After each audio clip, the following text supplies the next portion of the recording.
Babylon ki bud utrai babsa ki hajar ngut Sya siliang duriau kiwan pan pubat panjing mut Try shanong in late me don tien jingim Bad ngingait melong Christ ukun ublay Day Moses uong utray ba ay jing sana neng Day ukpa jong nga ba ay iuk pushi siya nabneng Try siya nong inlay me don tien jingim Bad ngingait melong Christ ukun ublay Ngalong ukpujong ka jingim ubawan hiar nabneng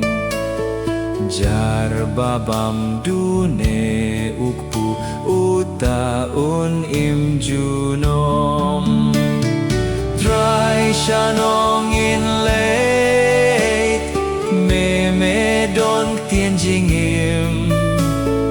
Bad ngingait melong Christ ukun ublay Tejar bawan siya nga tkan ja tngan pu Jar bangait hanga shisha sliang shu Try shanong in late me don tien jingim Bad ngingait melong Christ ukun ublay Kado jonga kalong jin pam kasnam jin di shisha Jar babam badi usaha ngapat kau Try shanong in late me don tien jingim Bad ngingait melong Christ ukun ublay Kung kikpa jong pi babam manna bat kilaya Jar babam iune upu utaun imjunom Try shanong in late me don tien jingim Bad ngingait melong